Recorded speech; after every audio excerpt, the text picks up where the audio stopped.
I recently faced my own worst nightmare. The HOA president slipped into my home with my 10-year-old asleep behind a locked door. And her excuse? She called it a midnight compliance sweep. Funny thing is, the only thing tested that night was the system I built to keep him safe. Let me start from the beginning. The house was quiet. It's a specific kind of quiet, the kind you only get after midnight, when the world has finally given up for the day. My son, Leo, he's 10, brave, trains with me on Sundays. He'd fallen asleep in his mustard camp t-shirt, sneakers by the door. I was in my worn leather chair in the living room, a laptop open but ignored on the ottoman. This was my watch.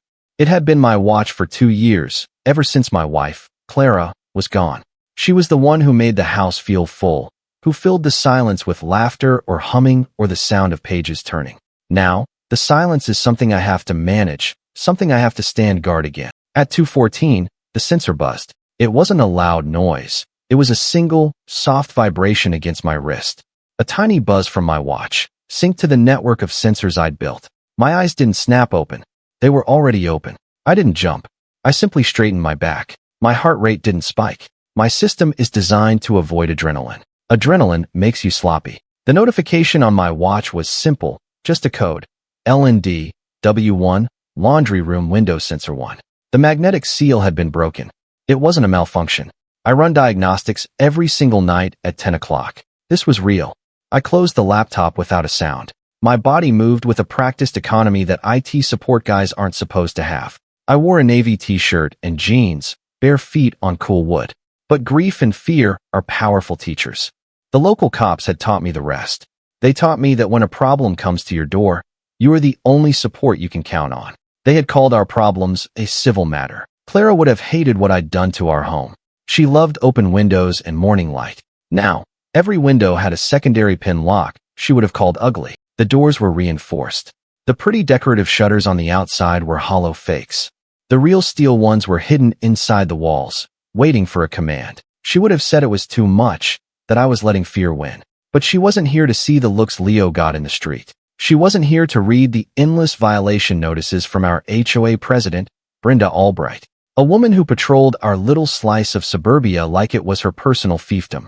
A retired cop who saw rules not as guidelines for community, but as weapons to be used against anyone she didn't like. And she really didn't like us. A widower and his quiet son. A messy garden because I was too tired to weed. A basketball hoop that was 2 inches too close to the sidewalk. Petty things. But with her, petty things festered. I stood up, my bare feet silent on the hardwood floor. The system was passive. It was designed to watch, to record, not to announce. An alarm is a challenge. A silent sensor is an advantage. I moved through the dark house like a ghost. The layout was burned into my mind. Every creak in the floorboards mapped and memorized. I passed Leo's room.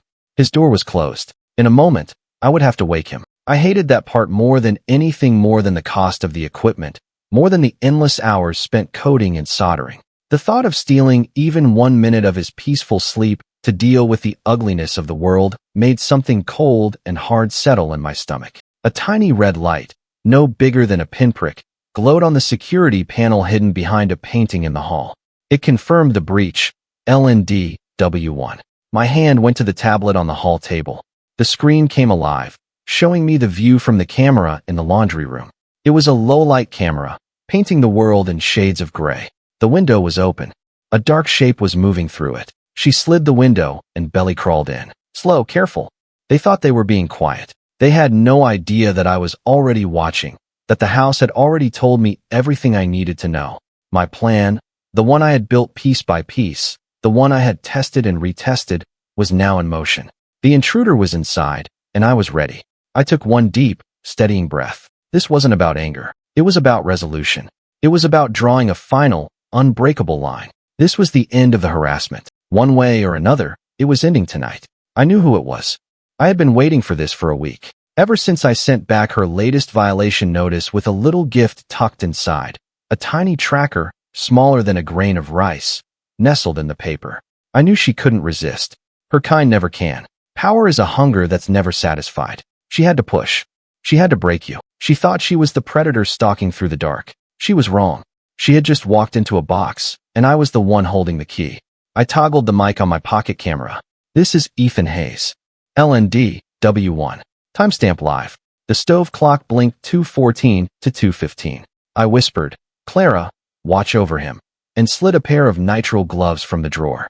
I didn't want my prints mixing with hers.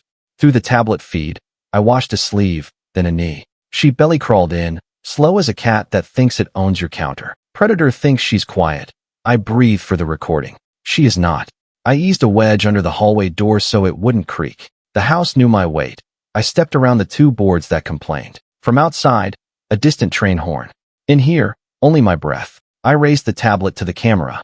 If I go down, this goes up, I said, not for drama, for clarity. My thumb hovered over lock. One more beat, one more trespass. Then the box closes. I walked to Leo's door. My movements were deliberate, calm.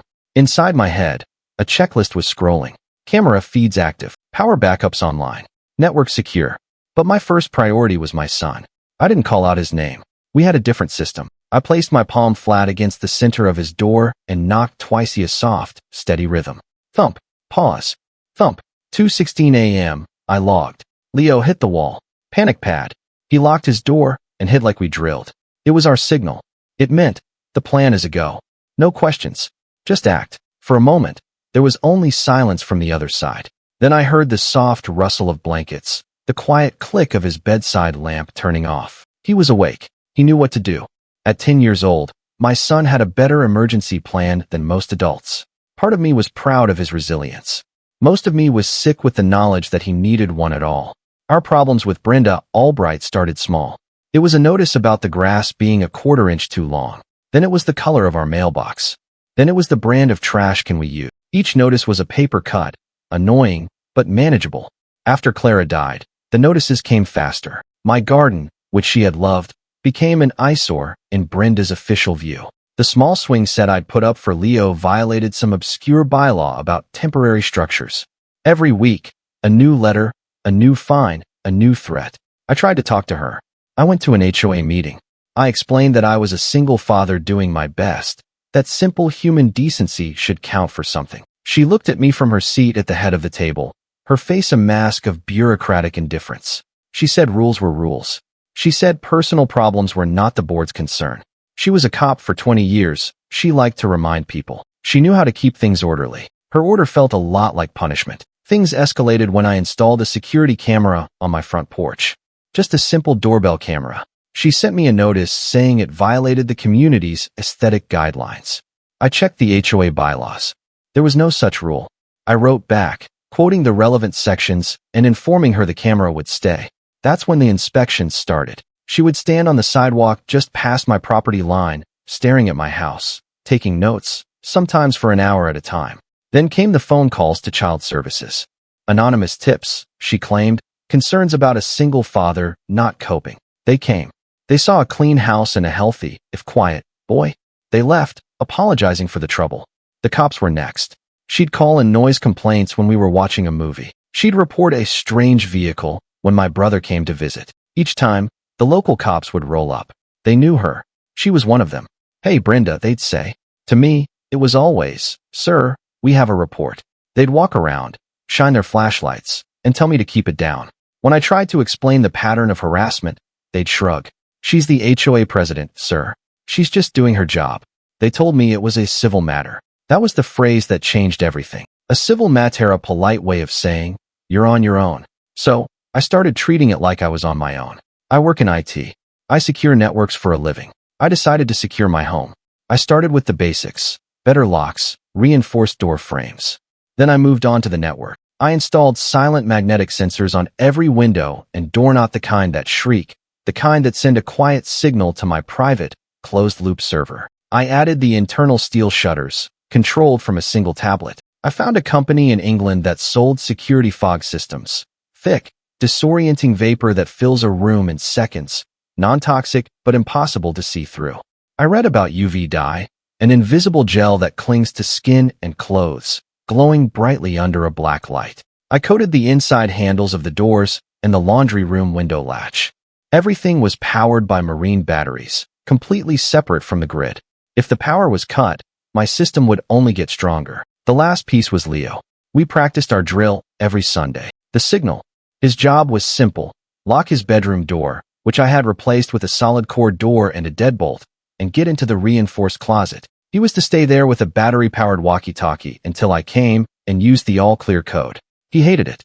He called it the game, but he understood why we did it. He saw the way Brenda watched him when he played outside. He heard the things she muttered under her breath. He knew she was a bully. And he knew, just like I did, that no one was coming to help us. From inside his room, I heard the solid thunk of his deadbolt sliding home. Good boy. I looked back at the tablet in my hand. The figure in the laundry room was fully inside now, in a pressed white blouse and dark jeans, moving with ex-cop confidence. Not stealth, just arrogance. It was her, Brenda Albright. She was holding a small flashlight and a handful of thick zip ties. She wasn't here to measure the grass. She had crossed the line. She had brought her war inside my home, into the place my son slept. And she had no idea that she wasn't the one setting the trap. The game was over. This was for real. On the tablet screen, Brenda moved like she owned the place. It was the kind of arrogance that comes from years of having a badge and a belief that the rules don't apply to you. She thought she was invisible, a predator slipping through the shadows of a sleeping house. She was wrong. My camera saw everything. I had installed them myself. Tiny pinhole lenses hidden in smoke detectors, in power outlets, in the corner of the ceiling. They fed a closed circuit, hardwired to a camera box locked in a steel box in my office. No Wi-Fi to hack, no cloud to subpoena, just pure, undeniable proof. She swept her small, high-powered flashlight across the laundry room. The beam cut a sharp, white line through the darkness. It slid over the washer, the dryer, the neat stacks of folded towels. I could almost hear her thoughts, the condescending surprise that a single man's house could be so tidy. She was looking for something. Dirt. A reason. Any justification she could invent later for being inside my home. She paused, her head cocked, listening to the silence. It must have felt perfect to her. The dead of night, the house still and quiet, the father and son in her mind helpless and asleep. The zip ties in her hand were the most damning part. Why would an HOA president performing a supposed inspection at 2 in the morning need a handful of heavy-duty plastic restraints? There was no innocent explanation for that. She was here to escalate, to intimidate, to do something that would break us for good. I stayed in the hallway, out of sight, my back against the cool plaster of the wall. My own breathing was the loudest thing in my world, slow and controlled.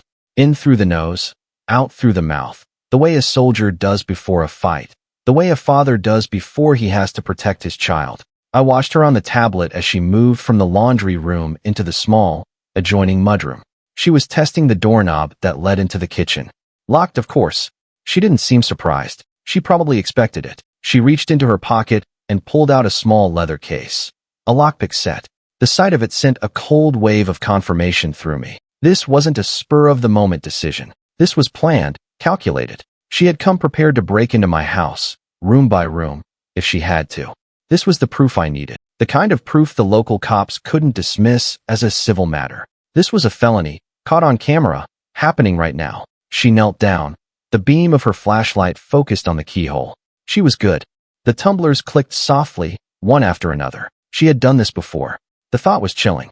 How many other homes? How many other families had she terrorized with these late-night inspections? Who else in our quiet neighborhood was on her list? The lock gave way with a soft snick. She smiled. I saw it clearly on the screen. A thin, triumphant smile in the gray light of the camera. It was the smile of a bully who has finally gotten her way. She stood up, pushing the door open slowly. She stepped into the kitchen, and that's when I spoke. My voice wasn't a shout. It was calm, conversational, but it cut through the silence like a knife. That's far enough, Brenda. She froze. Her entire body went rigid. The flashlight beam jerked up wildly, searching the darkness. It swept past my position in the hall, a blinding white flare. She couldn't see me, but she knew I was there. Who's there? She snapped, her voice trying for authority but edged with a tremor of shock. It's Ethan Hayes, I said, still calm. You're in my house. Brenda Albright, ex-cop and HOA president. You have no right of entry. The light found me. It pinned me against the wall. I didn't flinch. I just stood there, letting her see me. Letting her see I wasn't afraid. What are you doing up? She demanded, recovering quickly. The ex-cop in her took over. There was a report of a water leak. I'm conducting an emergency inspection. As president of the Homeowners Association, I have the right of entry. It was a pathetic lie, and we both knew it. An emergency inspection at 2:16 in the morning with lockpicks and zip ties. It was absurd, but she said it with a straight face, believing her authority was a shield that could deflect reality itself. "You have no such right, Brenda," I said simply. "You broke into my home. You picked my lock. I have you on camera." She lifted her chin. "Stand back, Ethan. I'm in active inspection mode." "Of what?" "My towels. Emergency code compliance." At 2:16 in the morning, her lips twitched. "Some violations are time-sensitive. Like gravity," I said. "Because it's about to land on you." She took one step, testing me. Failure to comply becomes obstruction. I held the lens steady. Failure to leave becomes burglary. Her gaze flicked to the ceiling corners. "Hidden devices violate privacy statutes." "Not in my own living room," I said. "You know that." "Ex-cop." A beat of silence. The lie in her mouth looked heavy. "Where's the boy?" "Safe," I said, letting the words stay between us like a locked door. "And recorded." Her jaw went hard. "Last warning." "Same," I said, and tipped the tablet so the red square filled the frame. "Your move." For the first time, a flicker of genuine fear crossed her face. The word camera hit her. She scanned the ceiling, the walls, her eyes darting around, looking for the lenses. She was trapped. She had walked into the one house on the street that was ready for her. Her lie had failed. Her authority was gone. And in that moment, she had to make a choice. She could surrender, or she could double down. Given everything I knew about her, I was pretty sure which one it would be. Brenda made her choice. Her face hardened, the brief flicker of fear replaced by a familiar mask of defiant rage. The flashlight in her hand wasn't for seeing anymore. It was a weapon. She took a step towards me, into the main part of the house. That was the final trigger. My thumb hovered over the main icon on my tablet screen. A simple red square labeled lock. I had spent months building this system, designing it to be a fortress that didn't look like one. It was a network of defenses meant to contain, not to harm, to document, not to destroy. It was time to see if all my planning, all my paranoia, had paid off. "You have no proof," she snarled, taking another step. Her voice was low and menacing. She was trying to intimidate me, falling back on the old bully tactics that had worked for her for years. She was wrong. Proof was the one thing I had in abundance. I pressed the red square. The effect was immediate and total. There was a low, powerful hum from within the walls, the sound of heavy-duty electric motors engaging. Then came the sound of the shutters. It wasn't a clatter, it was a deep, solid thump. One after another, in quick succession. Thump. The living room window. Thump. The dining room. All around the house, the hidden 1-inch thick steel plates slid down their tracks, sealing every window and glass door. The house was plunged into absolute, pitch-black darkness. Brenda cried out, a sharp gasp of shock and surprise.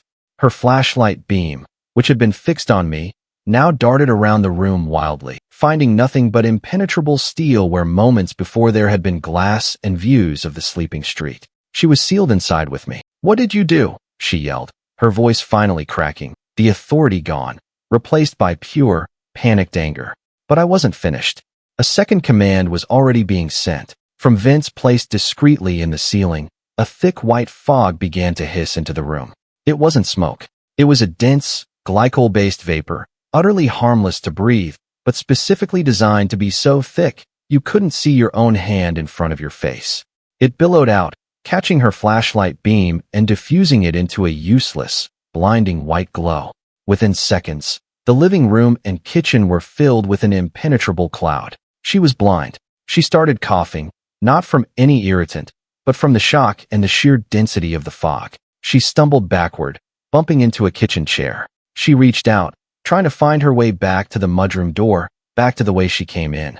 Her hand found the doorknob she had picked only moments before. She grabbed it, twisted it, and in doing so, she triggered the third and most subtle layer of my trap. The doorknob, like the laundry window latch before it, was coated in a thin, invisible gel, a potent ultraviolet dye. It was odorless, colorless, and impossible to wash off quickly. It was now all over her hands. Evidence that would glow like a phantom fire under a black light. Evidence that would tie her directly to the 2 points of entry she had used to break into my home. I stood perfectly still in the hallway, just outside the main cloud of fog. I could hear her moving, bumping into things, her breathing turning to ragged, panicked gasps. She was completely disoriented. The power dynamic had shifted in the space of 5 seconds. She had come in as the predator, the one in control. Now she was trapped, blind, and marked. The hunter had become the prey, caught not by violence, but by simple, inescapable technology. She was a problem that had been contained. The system had worked. Every sensor, every motor, every line of code had performed exactly as I designed it. Clara would have hated this cage I'd built. But standing there in the dark, listening to the person who had tormented my family now stumbling blindly through my kitchen, I knew I had made the right choice. My son was safe behind a locked door. The threat was neutralized. The next part of the plan was about to begin. The part that would make sure this could never, ever happen again. All I needed now was to get everyone's attention. I pressed the third button on the tablet. The siren was the opposite of my silent sensors. It was designed for one purpose: to be heard. It wasn't wired into the house's main power. It ran on its own deep cycle battery, the kind used for boats, and it was loud, a piercing, relentless shriek that shattered the suburban quiet. I had tested it once out in the country, and even with ear protection, it was painful. Inside the house, it was deafening. It was a signal to the entire neighborhood that something was very, very wrong at the Hayes house. I let it wail for a full 10 seconds, a screaming announcement that the game was over. Then I turned it off. The panic pad sent a silent code. This siren was my manual wake-up for witnesses. The quiet snapped back like a rubber band. For a heartbeat, I could hear individual sounds, separate and stacked. The tick of the stove clock, the faint whir of a fan pushing fog, the ragged drag of Brenda's breath as she groped along the kitchen cabinets. A drawer rasped open. Metal clinked-knot knives, measuring spoons. She swore under her breath, then shouldered into the pantry door. It thudded, refused her. She tried again. Anger, not skill. Another thud. "Brenda," I said, keeping my voice level, the pocket camera high. "You're contained and recorded. Do not escalate." She answered with a flashlight beam, punched blindly through the fog. It flared off the stainless fridge and died 2 feet away, swallowed whole. She turned to the back of the house, testing the slider by habit. Her palm met steel instead of glass. The shutter gave a low, satisfied thump, like a vault door breathing. She hissed and backed into the island. A mixing bowl rang, skittered, crashed to the floor. I logged it out loud for the mic. Metal impact. Island side. 219. Overhead, the return vent hummed. I'd set the air handler to circulate, not clear, to keep the fog in suspension. The gray thickened around her. She coughed once, twice shock, not chemical, and kept moving. She found the mudroom again by feel, then the doorknob she'd picked. Twist. Another smear of UV. Good. Every choice she made painted the same story brighter. I took 2 steps left, staying in my mapped path between boards that creaked, lining the tablet's crosshairs with her heat halo on the low-light feed. "Final warning," I called. "Lie down on the floor, hands where I can see them." "You can't see anything," she snapped, voice closer now, defiance wrapped in fear. "I see enough," I said, and tapped the tablet once. A ceiling puck stutter flashed. 2 quick pops, freezing her in silhouette for stills. She flinched, threw an arm up too late. The images tagged themselves with time, location, and her posture. Documentation, not domination. The house kept telling the truth. She tried a new tactic: kill the power. Her hands went to the hallway panel, fingernails scrabbling at the screw heads. She pried the plastic cover and found nothing she recognized. Marine batteries, not breakers. Sealed, labeled, locked. Her breath went harsher, faster. She slammed the panel shut and kicked it for punctuation. The sound carried down the hall to Leo's door, a hollow boom that made my chest tighten. "Leo," I said, pitching my voice calm and clear for him and the cameras. "Status." A soft click came through his walkie from inside the room. "Still in the spot," he said, steady. I counted to 60 twice. "Perfect," I said. "Hold that plan." Brenda was in motion again, low and reckless, a shape shouldering through a fog bank that gave her no landmarks. She clipped the corner of the couch, staggered, caught herself on the end table, and palmed another UV mark into the wood. "Stop," I ordered, sharper now. "Do not destroy property. Do not approach the office." "The what?" she said, and then she saw the steel cabinet by the wall, like a ship's anchor in gray water. I watched the decision harden in her shoulders. She set herself and lunged. I was already moving. 2 steps, 1 breath. Curtain rod in my hands, and the heavy fabric ripping free with a crack like thunder. The weighted cloth billowed, a dark tide rolling out. She spun toward the sound, arms up, too late. The curtain wrapped her head, shoulders, elbows, and turned her momentum into a stumble and kneel. "You're done," I said, dropping the rod and guiding her down with the taut pressure of a forearm and a father's patience. "Stop resisting." The camera saw my open hands, her entanglement, the intact room around us. Procedure, not punishment. From outside, a porch light clicked on across the street. Another answered. A dog gave a questioning bark. The neighborhood was waking, lights blinking in sequence like a runway. Good. Witnesses were coming. I kept my knee light and my lens steady and let the house keep telling the truth. "Ethan," Gary yelled from the walk, "you hosting a 2 a.m. fire drill? If it's a raccoon again, tell it to pay rent," Mrs. Luce said. "Not a raccoon," I said, loud for the porch mics. "Intruder inside. Please stay back." Blue splashed down the block. A local cruiser, early, curious. The officer stepped out, hand on the pillar light more than his holster. "Evening," I called. "Conflict of interest here. I've requested state police. Would you mind standing by?" He scanned the wall of phones, the fog drifting at my ankles, and the woman's shape flailing behind me. "Copy. I'll stage at the curb." Brenda's voice ripped from the haze. "Officer, it's Brenda. Get him out of my way." He didn't move. "Ma'am, I'm standing by." Gary to his camera. Translation, "Nope." I held my pocket cam higher. "Scene is secure. Witnesses in place." Mrs. Luce sniffed. "And next time, raccoon, bring earplugs." From the fog, Brenda's voice pitched up. "Neighbors, stand down. This is an emergency inspection. I have implied consent." "Implied by who?" Gary called. "Your clipboard." A few laughs leaked out, and then hushed themselves. Phone stayed up. I raised the pocket cam so it saw the porch and the gray cloud behind me. "Timeline for the record," I said, steady. 2:14, sensor. 2:16, child hits panic. 2:17, shutters, fog. 2:19, siren. Intruder still inside. Doug, the ham guy, jogged up in slippers, headset crooked. "Scanner says local unit 12 is staged and states rolling," he stage whispered. "Also, my wife says put on a coat." "Noted," I said, breath fogging in my own doorway. Brenda tried a new angle. "Gary, you park 2 inches over the line every Sunday. Who let that slide?" Gary shrugged. "Me. I let it slide. It's my driveway." Mrs. Vargas stepped forward, chin up. "You threatened my cousin. Tonight. You broke into a house with a 10-year-old in it. That's not standards. That's danger." Behind the door, I heard a soft click on Leo's walkie. "Dad, still good. Stay in the spot," I said, eyes on the lens. "Copy." He clicked off like a tiny pro. The crowd melted a little at the edges. Brenda moved in the fog, feeling for a way out. Metal thudded when she met another shutter. She hissed. "You can't trap me." "You trapped yourself," I said. The house only told the truth. A beagle barked down the block. Porch lights sequenced on like dominoes. The local officer lifted a hand at the curb. "Everyone keep space," he said, voice neutral. "Record from where you are." "Already doing that," Doug said, turning in a slow pan. "This is my sweep shot." I held the camera higher. Scene remains calm. No weapons. Intruder contained. Witnesses present. The night listened. Then, in the distance, a cleaner pair of sirens answered back. Gary, from 2 doors down, was already on the walk. First as always. Tonight, his nosiness was a blessing. The audience had arrived. The show was about to begin. The crowd on my lawn was growing. I could hear their murmurs through the thick front door. They weren't just curious, they were scared. The siren had been a raw scream in the night, and my house was now a silent steel box. It looked like a crime scene, which, I suppose, it was.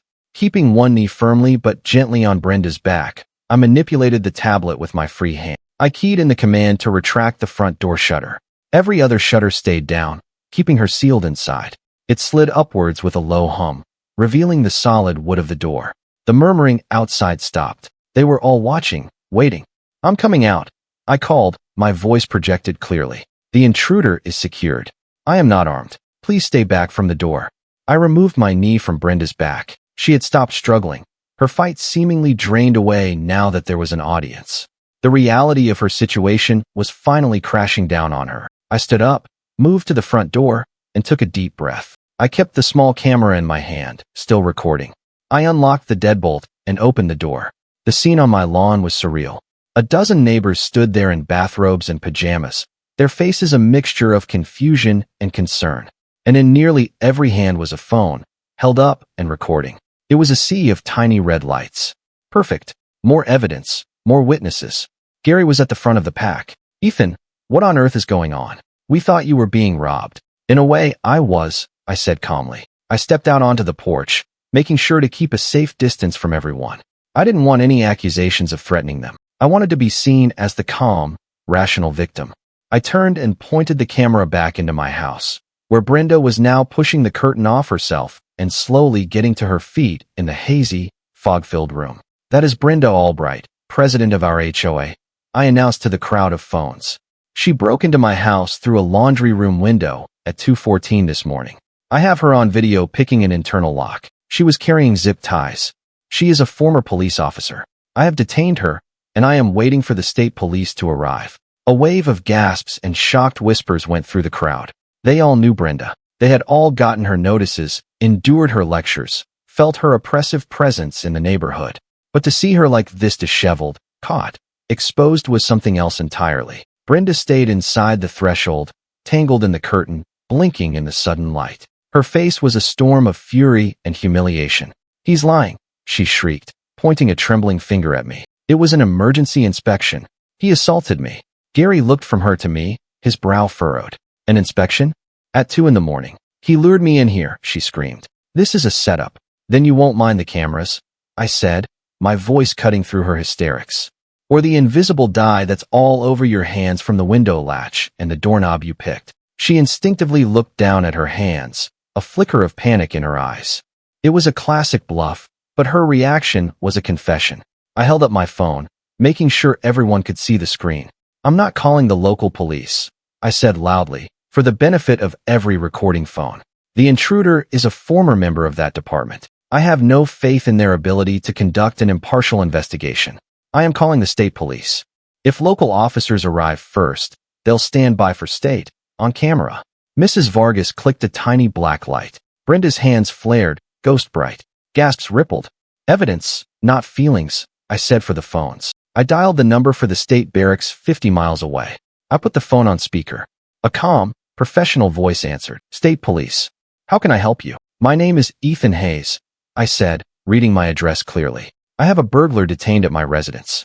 The suspect's name is Brenda Albright. She is a retired officer of the local police department. I am requesting immediate assistance from the state police due to a clear conflict of interest. The suspect is unarmed but has become hostile.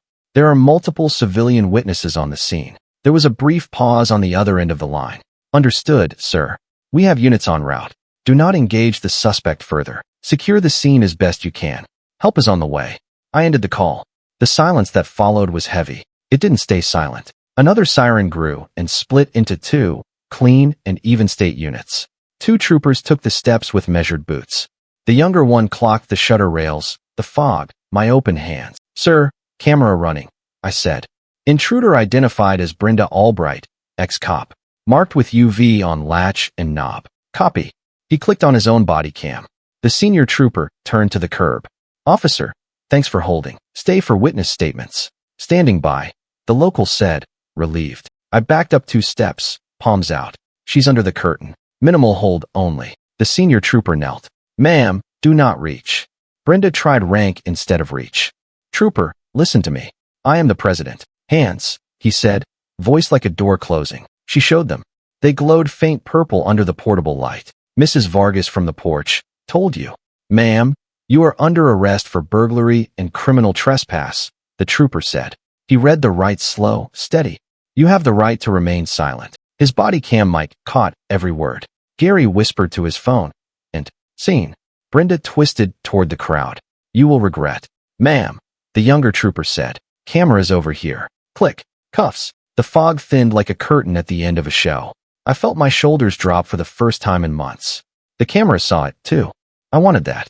Brenda stared at me, her face pale. She had built her entire world on the foundation of her old Blue Line connections. I had just kicked it out from under her.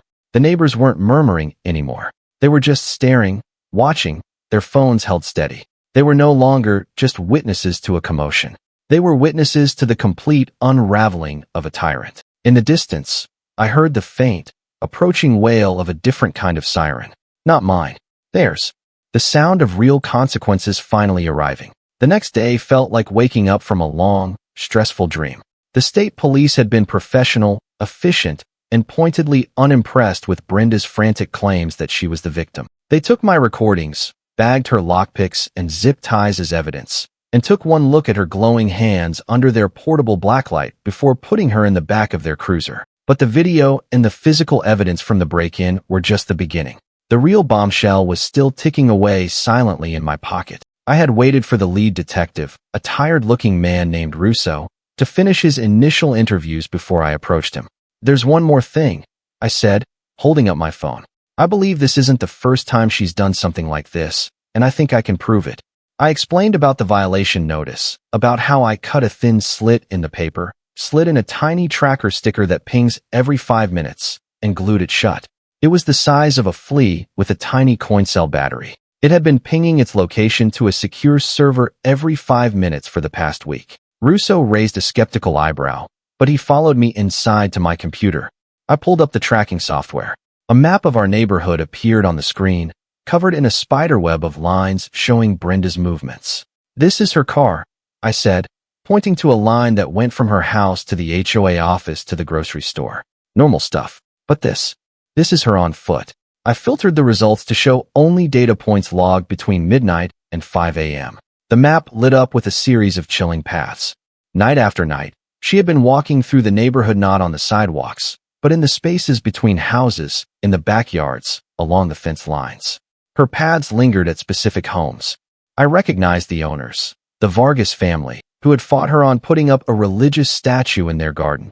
Mr. Peterson, the elderly man she was trying to find for a crack in his driveway, and my house. She had circled my property a dozen times in the last week, a shark patrolling its territory. "This shows intent, a pattern of behavior," Russo said, his voice grim.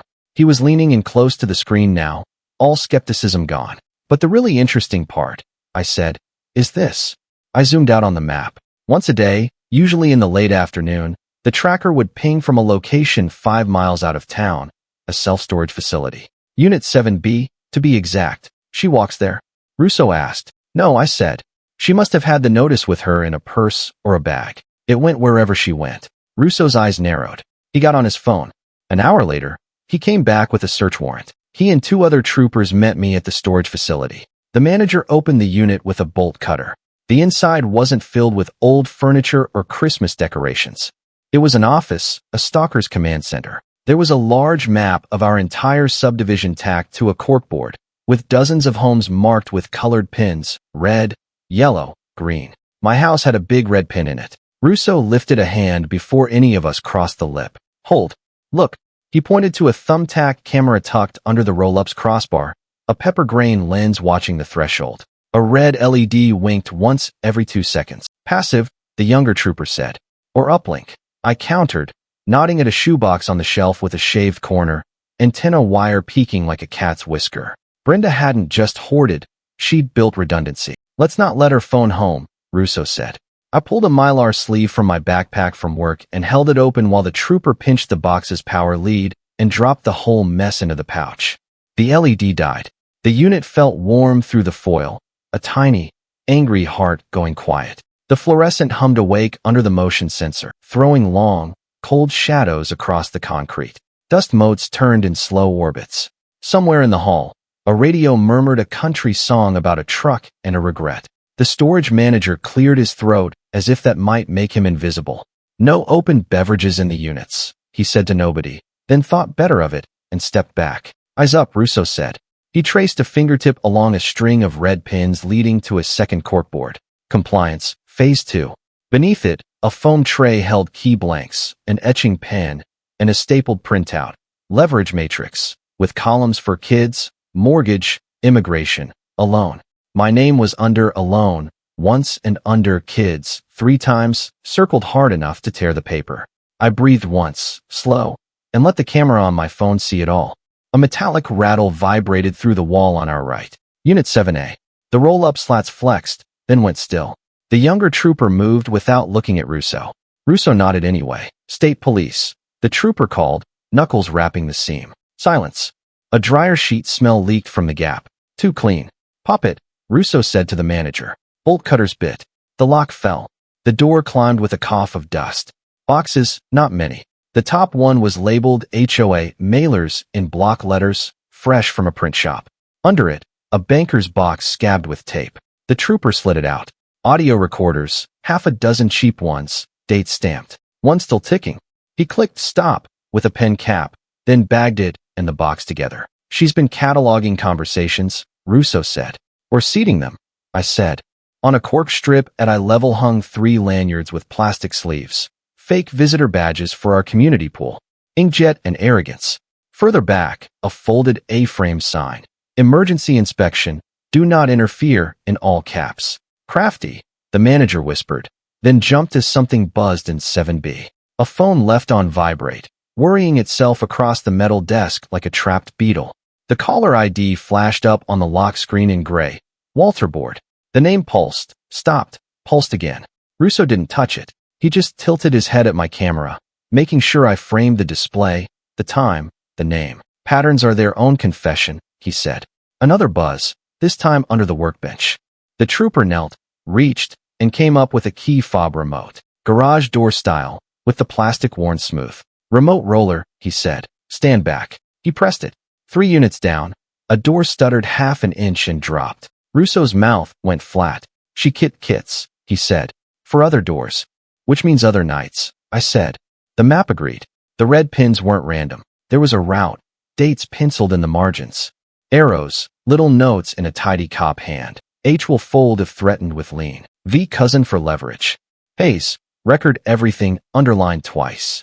The younger trooper lifted a small Pelican case from the shelf and set it on the table. Foam cutouts cradled 3 more trackers like the one I'd planted. Only hers were tagged with names and house numbers. She played both sides of the board, he said. Russo nodded toward me. Tonight, it stops playing, he said. Document and lift. I panned slow, letting the cold light and the ugly order of it all tell the story better than I could. Then stepped aside so the evidence techs could start their careful, merciless work. On a folding table were stacks of files. Russo picked one up. It was a file on my family. It had my work schedule, Leo's school hours, photos of my house taken from the street. It had printouts of my social media pages, and, most disturbingly, a copy of Clara's obituary. There were similar files for every family with a red or yellow pin on the map, but the worst was in a locked metal footlocker. Inside, they found a stack of blank arrest templates with missing serial numbers, apparently borrowed from the local police precinct before she retired. There were also detailed notes under a heading labeled Final Compliance Protocols. It was a playbook for intimidation, outlining how to use threats of arrest, child services, and property liens to force residents to either obey her rules or sell their homes. It was a conspiracy to defraud and intimidate an entire community, all run by one woman who couldn't stand to lose control. This isn't just a simple breaking and entering anymore, Russo said, shaking his head as he looked around the horrifying little room. This is a major felony investigation. The tracker had been my secret weapon, a tiny piece of technology that had quietly unraveled her entire secret life. Brenda thought she was the one watching everyone else. But in the end, her own obsession had left a perfect digital trail right to the heart of her rotten little empire. The proof was absolute. Word of the storage unit spread through the neighborhood like wildfire. The HOA board, which had been Brenda's rubber stamp for years, suddenly found its courage and called an emergency meeting in the community clubhouse. The place was packed, standing room only. Every seat was filled with a neighbor who had a story to tell. I arrived with Detective Russo, who was there in an official capacity to observe. I wasn't there to make a speech. I didn't need to. I had brought my laptop. The board members, a panel of 3 nervous-looking people who had always avoided my gaze in the past, tried to run the meeting. They started with some nonsense about procedural rules, but the crowd wasn't having it. "Let Hayes speak," someone yelled from the back. The chant was picked up by others. "Let him speak." The board president, a man named Walter, nervously tapped his microphone. "Mr. Hayes, do you have something you wish to address to the board?" "I do," I said, walking to the front of the room. I didn't go to the podium. I just stood in front of the stage, placing my laptop on a small table and connecting it to the room's projector. "I'm not here to talk about my lawn or my mailbox," I said, my voice calm but carrying through the quiet room. "I'm here to talk about what happened at my house 2 nights ago. And instead of telling you, I think it's better if I just show you." I hit play. The large screen behind the board flickered to life. It was the footage from my laundry room camera. The room was silent as they watched Brenda Albright slip through my window in the dead of night. They saw her pull out the lockpicks. They saw the zip ties in her hand. A collective gasp went through the audience. I let the video run. They saw me confront her. They heard her pathetic lie about a water leak inspection. Then came the lockdown, the shutters slamming down, the fog rolling in. On the big screen, it was even more dramatic. They heard my calm reassurances to my son through his bedroom door. They watched as Brenda, blinded and enraged, lunged for my camera box. They saw me use the curtain to restrain her, the minimal, controlled force I used to pin her to the floor. Finally, they saw the footage from my handheld camera as I opened the front door to a porch full of my neighbors. Their own faces, illuminated by their phones, were now looking back at them from the screen. When the video ended, I turned the projector off. The silence in the room was absolute. It was thick with a mixture of shock, anger, and validation.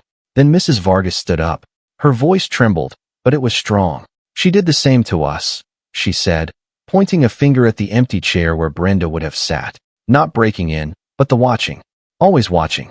She threatened to call immigration on my cousin because his truck was parked on the street for 2 days. "He's a citizen." Then Mr. Peterson, the old man from down the street, slowly got to his feet. "She told me if I didn't pay the $500 fine for the crack in my driveway, she would put a lien on my house. My house is paid for. I've lived here for 40 years. She said she'd see me put out on the street." One by one, more than a dozen people stood up. Each had a story, a tale of threats, of fines for imaginary violations, of constant, grinding harassment. It was an avalanche of testimony, a dam of fear that had finally broken. The board members looked horrified. Their plausible deniability was evaporating in real time. They weren't just dealing with one disgruntled homeowner anymore. They were facing a full-blown community rebellion, with the state police watching from the back of the room. Walter, the board president, stood up. His face was pale. The board was not aware of the extent of these activities, he stammered. "We formally move to immediately remove Brenda Albright from her position as president and to turn over all records to the state police for their investigation." The vote was unanimous. A wave of applause and relief swept through the room. Gary shot up a hand. "Point of popcorn. What about all our fines?" The board president swallowed. "We will void any citation not grounded in the bylaws in effect before Ms. Albright's amendments." Mrs. Vargas. "And written apologies." Walter blinked. "And written apologies." Mr. Peterson leaned on his cane. "And interest on the lien you threatened." A nervous laugh skittered across the room, died, then turned into nods. From the back, Doug, the ham radio guy, waved a spiral notebook. "For the record, I logged her midnight strolls on my porch scanner. Please clap." Half the room actually clapped. "Thank you, Doug," I said. Detective Russo stood. "For criminal matters, keep any videos, photos, logs. My office will coordinate with the DA. Bring your stories. Bring your dates." A woman I didn't know stood. "I took down my son's swing because she said it was non-compliant. Can we put it back up?" "Please do," Walter said, finding a spine at last. "The board will adopt a 'don't be a jerk' rule as Article 1. Laughter, real this time. Gary leaned toward me. "You think they'll name the new park after you?" "No," I said. "Name it after Leo." From the front row, a small cheer for Leo. For the first time in 2 years, I let myself enjoy the sound. Detective Russo gave me a slight nod from the back. Later that week, we learned that a judge had seen the video from my house. He watched Brenda's premeditated break-in, heard her lies, and saw her violent desperation. Combined with the evidence from the storage unit, he declared her a flight risk and a danger to the community. He denied her bail. The system I had built to protect my son had ended up liberating my entire neighborhood. The proof had been more powerful than her position, her connections, or her years of intimidation. She was finally, truly, locked in a box she couldn't escape.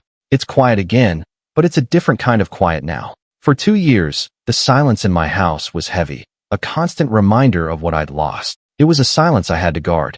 Now, it's just quiet. It's peaceful. Leo sleeps all the way through the night. His bedroom door is unlocked. We haven't run a drill since that night. The other day, I saw him in the backyard with his friends, laughing and shouting, and the sound was the most beautiful thing I'd ever heard. I took the steel shutters out of service. They're retracted and bolted open inside the walls, a reminder of a war that's been won. The window pins are gone. The security fog system is disabled.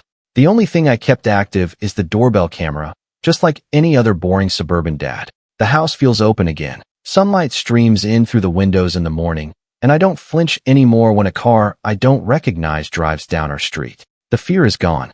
It was replaced by something solid, something real. The law, it turns out, does work.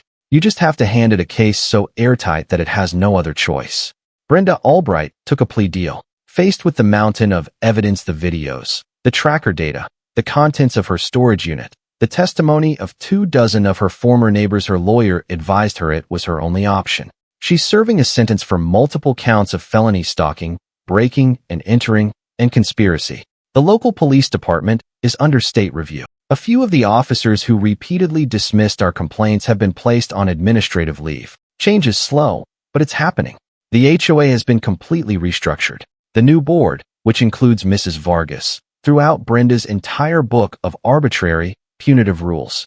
We worked together as a community to write a new, simple set of bylaws based on common sense and mutual respect. Our first official act was to pass a resolution affirming every homeowner's right to privacy and the quiet enjoyment of their property. It passed unanimously. I posted it on the community bulletin board myself. I still take my watch at night, sitting in my old leather chair, but I'm not standing guard anymore. I'm just enjoying the peace. I think about Clara. I think she would be proud. She wouldn't have liked the man I had to become for a little while, the careful, methodical planner who turned our home into a fortress. But she would have understood. And I think she would have loved the man I am now, the father who can finally rest, knowing his son is safe. The question I carried for so long was how far a man will go to defend his own. I have my answer now. You go as far as you have to, but you do it with proof, not with power. You do it with truth, not with threats. You don't become the monster to fight the monster. You just build a better, smarter, more patient trap, and you let the monster walk right into it. My porch light stays on, but it's not a warning anymore. It's a welcome. Our street is calm. Our neighborhood is healing. And my son is sleeping upstairs, dreaming the harmless, happy dreams of a 10-year-old boy who finally feels safe at home. That's a victory worth any fight.